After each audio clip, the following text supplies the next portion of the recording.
আমাৰ জুবিন দা আচল হত্যাকাৰীজন হৈ গ'ল এই অসমৰ মুখ্যমন্ত্ৰীজন আৰু তেখেত যেতিয়ালৈকে মুখ্যমন্ত্ৰী হৈ থাকিব বা অসমত যেতিয়ালৈকে বিজেপি চৰকাৰখন থাকিব তেতিয়ালৈকে আমাৰ জুবিন দাই ন্যায় নাপাব। ৰূপজ্যোতি কুৰ্মী ডাঙৰীয়াতকৈ তেখেতৰ পত্নী বেছি ভাল হয়তো ৰাজনৈতিক নেত্ৰী হ'ব পাৰিব যেন লাগিছে। গতিকে ৰূপজ্যোতি কুৰ্মী ডাঙৰীয়াই তেখেতৰ আসনখনেই পত্নীলৈ এৰি দিলে ময়ে বেছি ভাল পাম। কাৰণ মই বিচাৰো যে নাৰী ওলাই আহক যিসকল যোগ্য হয় সবল হয় আৰু পত্নীগৰাকী যদি বেছি ভাল হয় তেতিয়াহ'লে ৰূপজ্যোতি কুৰ্মী ডাঙৰীয়াই তেখেতক যোগ্যতাৰ আসনখনত অধিষ্ঠিত কৰাটো আচলতে বেছি প্ৰয়োজনীয়। দ্বিতীয়তে ৰূপজ্যোতি কুৰ্মী ডাঙৰীয়াই ইয়াত যিমান বছৰ ধৰি আচলতে তেখেত জনপ্ৰতিনিধি হৈ আছে বিগত সময়বোৰত তেখেতৰ পত্নীও চাগে ওতঃপ্ৰোতভাৱে জড়িত হৈ আছে।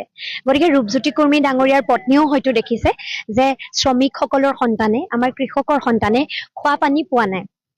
তেখেতসকলৰ ঘৰত হয়তো ৱাটাৰ পিউৰিফায়াৰ থাকিব পাৰে, তেখেতসকলে সাধাৰণ শ্ৰমিকৰ সন্তানে আচলতে মাছৰ কাৰ্টুনত পানী ফিল্টাৰ কৰি খাব লগা বা জুৰিৰ পৰা তুলি অনা পানী ঘৰৰ ফিল্টাৰত কৰি খাব লগাৰ যিটো যন্ত্ৰণা সেইটো উপলব্ধি কৰিব পাৰিছেনে নাই নাজানো, কিন্তু আমিবোৰ খাটি খোৱা খেতিয়কৰ ঘৰৰ মানুহ, আমি এই কষ্টবোৰ বুজি পাওঁ।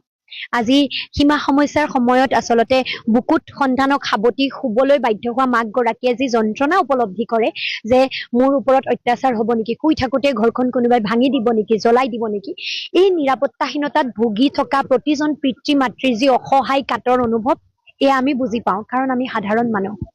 আমি বুজি পাওঁ যে আচলতে যেতিয়া জীৱন জীৱিকা ধ্বংসমুখী হয় তেতিয়া মাক দেউতাকৰ মনত সন্তানৰ ভৱিষ্যতৰ বাবে কিমান চিন্তা হয়। আমি বুজি পাওঁ যেতিয়া সন্তানৰ বেমাৰ এটা হয় লৈ গৈ চিকিৎসালয়ত ট্ৰিটমেণ্ট কৰিব নোৱাৰে, চিকিৎসালয়ত যেতিয়া ডক্তৰ নাথাকে, ICU NICU নাথাকে, দৰৱ বাহিৰৰ পৰা কিনিব নোৱাৰে, টেষ্ট কৰিব নোৱাৰে, তেতিয়া মাক দেউতাকে সন্তানৰ বাবে কিমান অসহায় অনুভৱ কৰে সেই অসহায় অৱস্থা আমি বুজি পাওঁ। আৰু সন্তানেও মাক দেউতাকৰ যেতিয়া চিৰিয়াছ বেমাৰত ট্ৰিটমেণ্ট কৰিব নোৱাৰে সকলোৱেতো মানে নোৱাৰে নহয় প্ৰাইভেটলৈ লৈ যাব। আজি ৰূপজ্যোতি কুৰ্মী ডাঙৰীয়া মন্ত্ৰীৰ সন্তান আছিল, মন্ত্ৰীৰ সন্তান বা তেখেতৰ পত্নীয়ে হয়তো উপলব্ধি কৰিব পৰা নাই যে চিকিৎসা সেৱাটো উপলব্ধ নহ'লে সাধাৰণ ৰাইজৰ কিমান দুৰ্দশা হয়।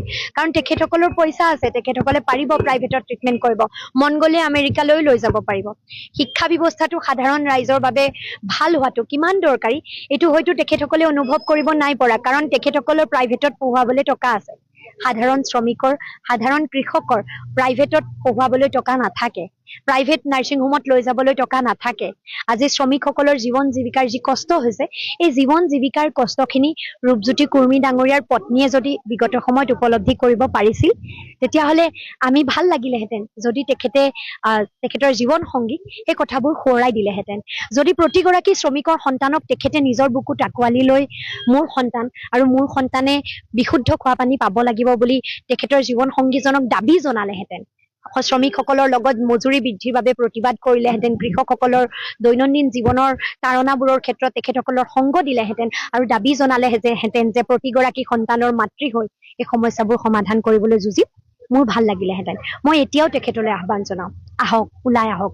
যিখিনি কাম আপোনাৰ স্বামীয়ে কৰিব নোৱাৰিলে, যিখিনি কামত তেখেত বিফল হৈ থাকিলে, যিখিনি কাম তেখেতে উপলব্ধি কৰিব নোৱাৰিলে, এগৰাকী নাৰী হিচাপে উপলব্ধি কৰক। সেই মাতৃৰ অসহায় অৱস্থাবোৰ উপলব্ধি কৰি এগৰাকী মাতৃ হৈ তেখেতসকলৰ লগত সংগ দি ৰূপজ্যোতি কুৰ্মী ডাঙৰীয়াই মাতৃ হিচাপে মৰিয়নিৰ প্ৰত্যেকটো সন্তানৰ ভৱিষ্যত সুৰক্ষিত কৰিবৰ বাবে এতিয়াও যুঁজ এখন কৰিবলৈ ওলাই আহক, এয়াই আহ্বান তেখেতলৈ। চাওক, সমস্যা আছে সমষ্টিটোত। প্ৰথম মোক যিটো কথা ৰাইজে সকলো অঞ্চলতে অৱগত কৰিছে যে খোৱা পানী টুপি নাই। আইতাহঁতে কান্দি কান্দি কৈছে আমি মৰিব হ'ল, আমাৰ জীৱন শেষ হ'ল, আমাৰ নাতিপুতিও খোৱা পানী এটুপি নোপোৱাকৈ জীৱন পাৰ কৰিব নেকি। গতিকে এইটো কাম আটাইতকৈ প্ৰাথমিক। চিকিৎসা সেৱাটো উপলব্ধ নোহোৱাৰ বাবে বহু মানুহৰ ঘৰত মৃত্যুৰ মুখত পৰিব লগা মানুহ দেখি আহিছো মই। গতিকে চিকিৎসা সেৱাটো সকলো অঞ্চলৰ ৰাইজৰ সুবিধাৰ্থে আৰু সামগ্ৰিকভাৱে সমষ্টিটোৰ বাবে উন্নত মানদণ্ডৰ চিকিৎসালয়, য'ত NICU PICU থাকে, য'ত ICU থাকে, য'ত চিকিৎসক থাকে, স্পেচিয়েলিষ্ট থাকে, য'ত সকলো ধৰণৰ টেষ্ট কৰিব পৰা মেচিন থাকে, যাতে ৰাইজে ইয়াৰ পৰা যোৰহাটৰ পৰা ডিব্ৰুগড়, গুৱাহাটী হাবাথুৰি খাই থাকিবলগীয়া নহয়। সমান্তৰালভাৱে সীমা সমস্যাটো আমাৰ বাবে অতি গুৰুত্বপূৰ্ণ সমস্যা। সীমা সমস্যাটো সমাধানৰ বাবে আমি যুঁজিব লাগিব। আজি জলাশয় এটা খনন কৰিবলৈ লোৱা হৈছে, জলাশয় খননৰ যিসকলৰ জীৱন জীৱিকা ধ্বংসমুখী হ'ব সেইসকলৰ বাবে মাত মাতিব লাগিব। আজি বানগৰা খহনীয়াৰ সমস্যা আছে, ৰাস্তা ঘাট পথটো কিমান বেছি বেয়া গোটেই অসমতে সকলো সমষ্টিত আচলতে খবৰ কৰিলে 10টা সমষ্টিত যিমান বেয়া ৰাস্তা ওলাব ইয়াত এটা সমষ্টিতে ওলাব গতিকে ৰাস্তা ঘাট পথৰ সমস্যা আছে আমাৰ ক্ষুদ্ৰ চাহ খেতিয়কসকলৰ জীৱন জীৱিকা বৰ ধ্বংসমুখী হৈছে যিটো এমএছপি আমি নাপাওঁ আমাৰ সাঁচি খেতিয়ক আছে কিন্তু উদ্যোগটো আমাৰ হাতত নাই গতিকে এই সামগ্ৰিকভাৱে গোটেই সমস্যাবোৰৰ ক্ষেত্ৰত আমি মাত মাতিবলৈ চেষ্টা কৰিম আমি গিবন অভয়াৰণ্য কেন্দ্ৰ কৰি আমাৰ দিছৈ ভেলী তিৰু হিলছক কেন্দ্ৰ কৰি গাভৰু কেন্দ্ৰ কৰি পৰ্যটন উদ্যোগটো বজাৰখন মৰিয়নি টাউনখন সামগ্ৰিকভাৱে আগবঢ়াই লৈ যাবলৈ চেষ্টা কৰিম আৰু গমধৰ কোঁৱৰ ক্ষেত্ৰকে প্ৰমুখ্য কৰি আমাৰ যিখিনি আচলতে চিন্তামণি গড় বা যিখিনি গড় আছে যিখিনি পুখুৰী আছে ঐতিহাসিক সমল আছে এই ঐতিহাসিক সমলসমূহক লগত লৈ সামগ্ৰিকভাৱে মৰিয়নি সমষ্টিটোকে এক পৰ্যটনৰ কেন্দ্ৰস্থলী হিচাপে গঢ়ি তুলিবলৈ আমি প্ৰয়াস অব্যাহত ৰাখিম আজি কংগ্ৰেছ দলৰ সতীৰ্থসকলৰ পৰা মই যিমান আশা কৰিছিলো তাতকৈ বেছি তেখেতসকলে কষ্ট কৰিছে আজি কংগ্ৰেছ দল বুলিয়ে নহয় জাতীয় পৰিষদ ৰাইজৰ দলৰ প্ৰতিজন কৰ্মী কংগ্ৰেছ দলৰ প্ৰতিজন কৰ্মী সকলোৱে আচলতে কুৰ্মী ৰাজৰ অৱসান ঘটাব বিচাৰিছে মূল কথাটো এটাই আজি সকলোৰে বাবে বহুদিন ধৰি আচলতে এই ব্যক্তিজনৰ বিৰুদ্ধে সকলো সৰব হৈ আছিল সকলোৱে বিচাৰিছিল যে দীৰ্ঘদিন ধৰি তেখেতে যি ৰাজতান্ত্ৰিক ব্যৱস্থা চলাই আছে পৰিয়ালতান্ত্ৰিক ৰাজনীতি চলি আছে ৰাইজ অতিষ্ঠ হৈছে এটা সময়লৈকে ৰাইজে মৰম দিলে বাট চালে কিন্তু আজি যেতিয়া বিধায়কজনে কৈ দিয়ে যে মই নমৰালৈকে আচলতে মৰিয়নিৰ এমএলএ ময়ে হৈ থাকিম তাত এজন ৰজাৰ মানসিকতা প্ৰকাশ পায় তাত সেৱাৰ মানসিকতা প্ৰকাশ নাপায় সেৱা কৰিম বুলি অহা মানুহে ক'ব যে মই নমৰালৈকে মৰিয়নিবাসী ৰাইজৰ লগ দি যাম সংগ দি যাম মৰিয়নিবাসী ৰাইজৰ সমস্যাসমূহৰ বাবে মই আজীৱন চেষ্টা কৰি যাম তেখেতে কৈছে মই এমএলএ হৈ থাকিম নাই নেকি আমাৰ টি টাইপ কমিউনিটিতে অন্য যোগ্য ব্যক্তি নাই নেকি সকলো দলতে আছে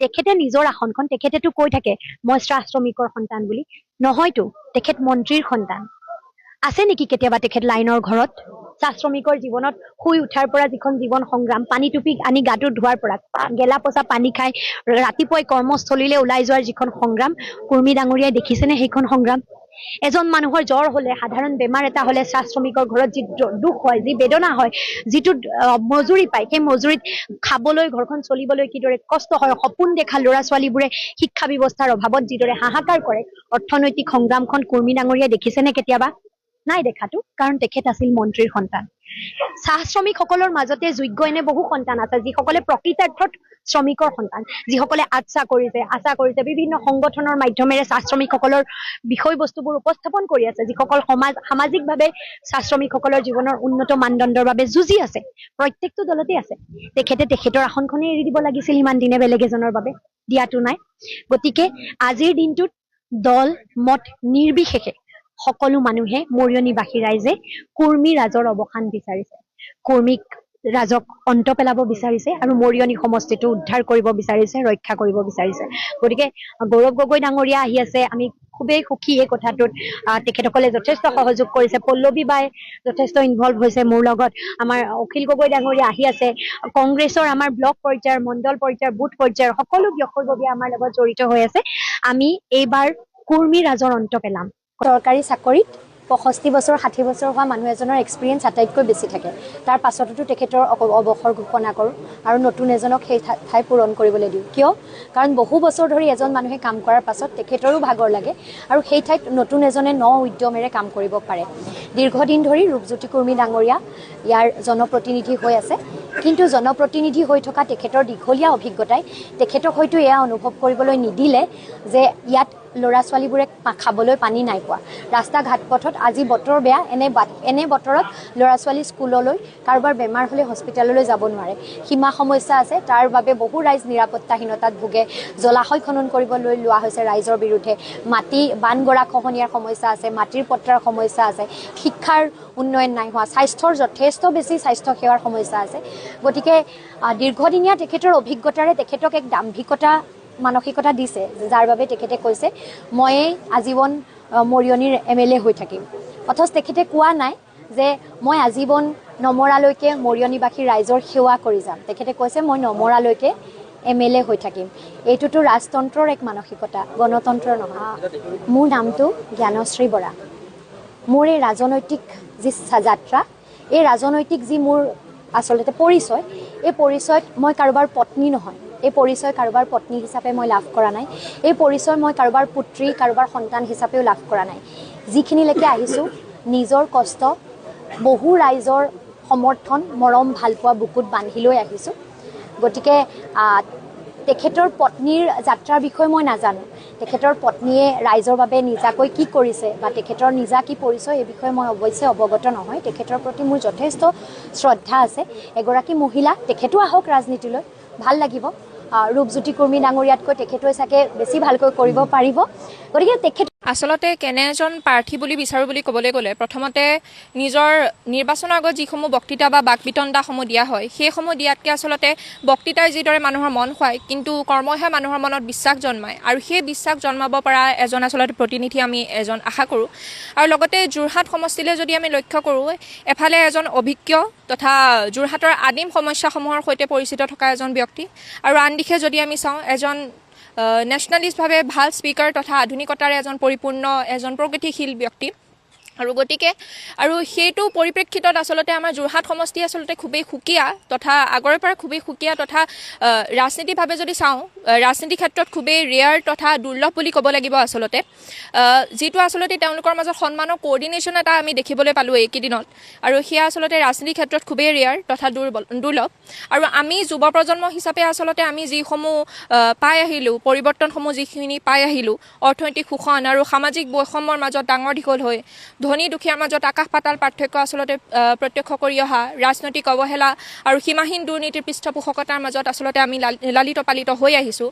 আৰু সেইখিনি আচলতে সিদ্ধান্তবোৰ প্ৰায় যোগ্যতা বা জনহিতকৰ ওপৰত ভিত্তি নকৰি ব্যক্তিগত বা আঞ্চলিক স্বাৰ্থৰ ওপৰত ভিত্তি কৰি লোৱা, যিখিনি আচলতে আমাৰ মৌলিক বিষয়সমূহ আছে, মৌলিক বিষয়সমূহৰ পৰা আঁতৰি একেবাৰে ফালৰি কাটি নেৰেটিভসমূহ কোনোবা নেশ্যনেলিষ্ট হয়, কোনোবা এণ্টি নেশ্যনেলিষ্ট হয়, কোনোবা পাকিস্তানী হয়, কোনোবা নন পাকিস্তানী হয়, কাৰোবাৰ মাত মিহি, কাৰোবাৰ মাত মিহি নহয়, সেইবোৰলৈ আচলতে যোৱাতকৈ, সেই নেৰেটিভসমূহলৈ যোৱাতকৈ আমাৰ যোনবোৰ মৌলিক ফ্ৰেজাইল বিষয়সমূহ আছে, শিক্ষাখণ্ড, স্বাস্থ্যখণ্ড, আমি যুৱ প্ৰজন্ম, সেইসমূহৰ ওপৰত আচলতে গুৰুত্ব দিয়াটো মই আশা কৰোঁ। আৰু সেইসমূহ বিষয়ৰ ওপৰত যোন জনপ্ৰতিনিধিয়ে আচলতে গুৰুত্ব দিব, তেওঁকে আচলতে এজন আইডিয়েল জনপ্ৰতিনিধি হিচাপে আমি ভাবিব পাৰিম বুলি মই ভাবোঁ।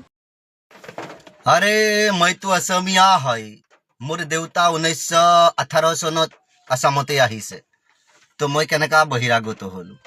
মোৰ চৰকাৰ টিকেট দিছে, তো এবাৰ মই ভাবিছোঁ বিপুল ভোটত মই জিকি যাম, আৰু বিপুল ভোটত জিকাৰ পিছত মই অসমতে বিহু আহি আছে, আমি বিহু গাম। হৰে কোলে কে তকিয়ে গাছে বনে লাগালে মাত, ওরে আমি হলো বহিরাগত অসমীয়ার জাত, ও কহি খাব ওলাইছো অসমীয়া জাতিরে মুখর আগর খাওয়া খাওয়া ভাত। হে অসমীয়া জাতিকে ফসাম, এ বহিরাগতকে বসাম, এ সিদ্ধার্থ শর্মা জেলতে আছে তাকনো কেনেকৈ ওলাম। এইবিলাক চিন্তা কৰি দিলো 10 কোটি, তাৰে পিছতে বিজেপি চৰকাৰে টিকেট দি দিছে, জাননে আমাকে ৰাইজে ভোট দি জিকাই দিব। এ ৰাজা আমাৰ, পাজা আমাৰ, এ নেতা আমাৰ, জোতা আমাৰ, আৰে আইন প্ৰশাসন সকলো আমাৰ। এইবাৰ আহিছে বহাগ, এ জুবিন গাৰ্গৰ আদৰ্শ আমিও মানো, সেই কাৰণে জুবিন গাৰ্গৰ নামত এইখন বিহুকে গলো, ও ৰাইজে অদৰি ল'ব আমাক অসমীয়া বুলি, ঐ অসমীয়াক আমি পগলা বুলি ভাবো, হয়নে? অসমীয়াই টিকেট নাপালে, বহিৰাগতই পালে। অসমীয়াৰ অস্তিত্ব হেৰালে আজিলৈকে ন্যায় পোৱাৰ কোনো সুযোগেই নাপালে। গতিকে অসমীয়া এই ন্যায় বিচাৰি থকাসকলে যদি টিকেট পাই যায়, জুবিন গাৰ্গৰ ন্যায় বিচাৰিব। গতিকে এওঁলোকৰ বহিৰাগতক লগাই জুবিন গাৰ্গৰ হত্যা কৰোৱা হৈছে। আৰু আজি বহিৰাগতক টিকট নিদিব কিয়? কিয়নো ইমান ডাঙৰ কাম কৰি দিছে, ইমান ডাঙৰ এটা সাহসী কাম, যি জুবিন গাৰ্গক তই বুলি ক'বলৈ অসমীয়া সাহস কৰা নাছিল। তেনে জুবিন গাৰ্গক বহিৰাগতৰ হাতত মৃত্যু ঘটিল। আৰু আমি কি কৰিছো? গধূলি মদ খাবলৈ অকণমান টকা পাই বা দি আছো এই হত্যাকাৰী দলক। জাস্টিস ফর জুবিন গার্গ, নো বহিরাগত, নো ভারতীয়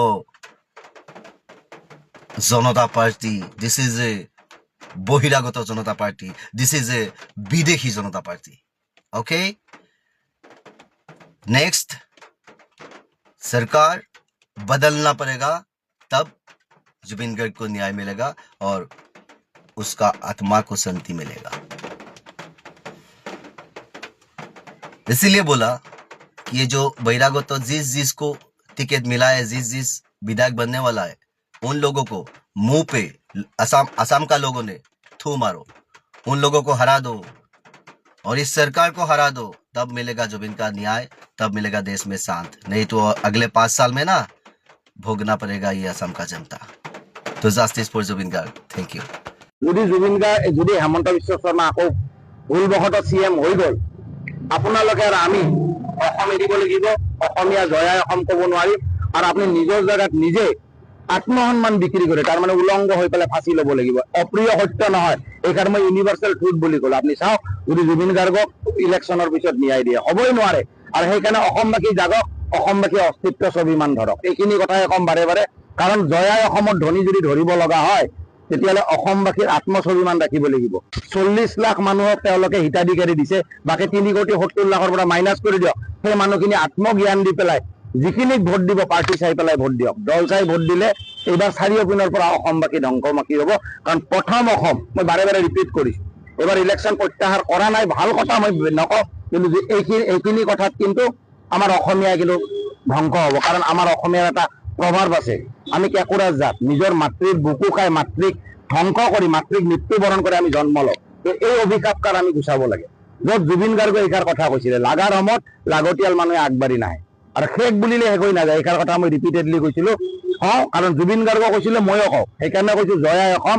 জুবিনৰ যিটো আত্মস্বাভিমান, মানে এই যিকেইটা ভ্ৰষ্ট পৰিৱেশৰ মানুহ, যিকেইটাক দানৱ বুলি ক'ম, যিকেইটাক আমি ক'ম জাতিদ্ৰোহী বুলি, সেইকেইটা যেতিয়ালৈকে ফাঁচি নহয় ইলেকশ্যনৰ আগত আৰু তেওঁলোকৰ মৃত্যুবৰণ নকৰে, তেতিয়ালৈকে আমি ইলেকশ্যনৰ কোনো অৰ্থ নাই। যদি এইখিনি অসমবাসীয়ে বুজি নাপায়, তেতিয়াহ'লে জানক, যেনেকৈ প্ৰতিটো জেগাৰ নাম সলনি হৈছে, অসমো সলনি হৈছে। জয় অসম, নমস্কাৰ, জয় জুবিন।